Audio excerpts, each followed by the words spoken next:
یہ ایک بہن سوال پوچھتی ہیں جی کہ اگر کسی کی اولاد نہ ہو رہی ہو تو مستقبل میں بھی کوئی چانس نہ ہو تو کیا وہ IVF کا پروسیس کروا سکتی ہے؟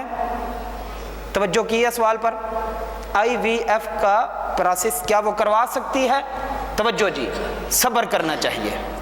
اللہ نے ازل میں جب لکھ دیا ہے، میرے رب کے ازل کے یہ فیصلے ہیں، جسے رب تعالیٰ چاہتا ہے، قرآن میں اللہ نے فرمایا جسے رب تعالیٰ چاہتا ہے بیٹیاں عطا فرماتا ہے، جسے چاہتا ہے بیٹے عطا فرماتا ہے، جسے چاہتا ہے بیٹے اور بیٹیاں دونوں عطا فرماتا ہے، جسے چاہتا ہے کچھ بھی نہیں دیتا۔ یہ رب کی حکمت ہے۔ کیوں نہیں دیا؟ بس رب کی رضا پہ جو راضی ہو گیا وہ منزل پا گیا۔ رب کی رضا پر پہلا تو یہ میرا ہے کہ رب کی رضا پر راضی رہنا چاہیے۔ اللہ کی رضا انتہائی بہتر ہے۔ لیکن اب مسئلے کی طرف آ جائے، کوئی اگر IVF اگر یہ پروسیس مرد یا عورت میں کوئی اگر چاہتا ہے کہ یہ ہو جائے، میں کروانا چاہتا ہوں، تو اس کے لیے یہ ہے کہ اپنا مسئلہ نمبر 1، اپنا ستر جو ہے وہ دوسرے کے سامنے کھولنا، یہ کوئی ایسا عمل نہیں ہے، خاص شرعی عمل نہیں ہے کہ جس کے ذریعے بندہ ستر کسی دوسرے کے سامنے کھولے۔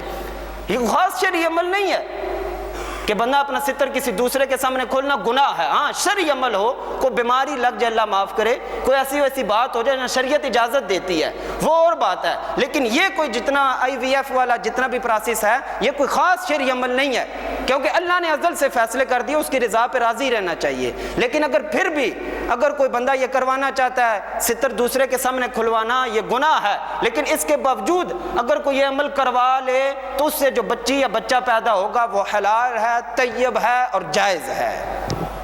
توجہ کی ہے؟ وہ حلال ہے اور طیب ہے۔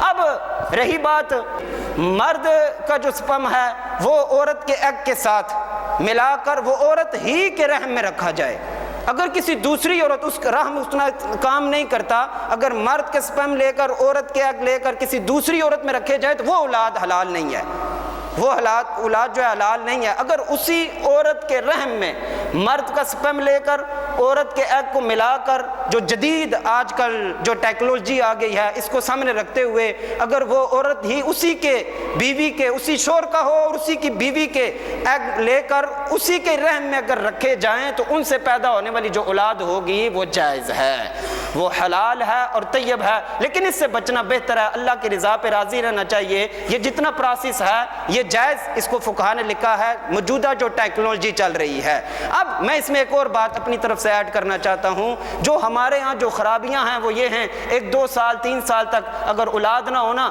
سب سے بڑی جو بات کرنے والی ہوتی ہیں وہ خود عورتیں ہوتی ہیں۔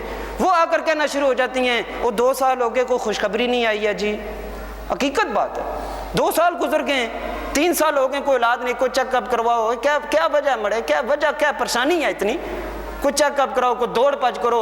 اب مرد اور عورت وہ میاں اور بیوی دونوں اللہ کی رضا پہ راضی رہنا چاہتے ہیں، لیکن دائیں بائیں سے تانے اللہ معاف کرے اتنے آتے ہیں کہ وہ پریشان ہو جاتے ہیں اور اس پروسیس پہ اتر آتے ہیں۔ لہٰذا جو ہے اس اللہ کی رضا پہ راضی رہنا چاہیے۔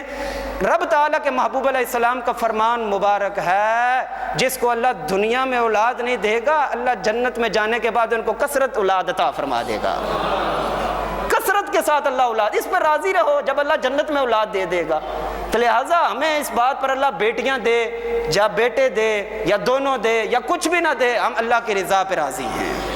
بس اس بات پہ کوئی دائیں بائیں سے تانے نہیں سننے ہیں، نہ دائیں بائیں میں نے اور آپ نے جانا ہے۔ اللہ سے دعا ہے رب تعالیٰ ہر کسی کو اولاد نعمت عطا فرمائے۔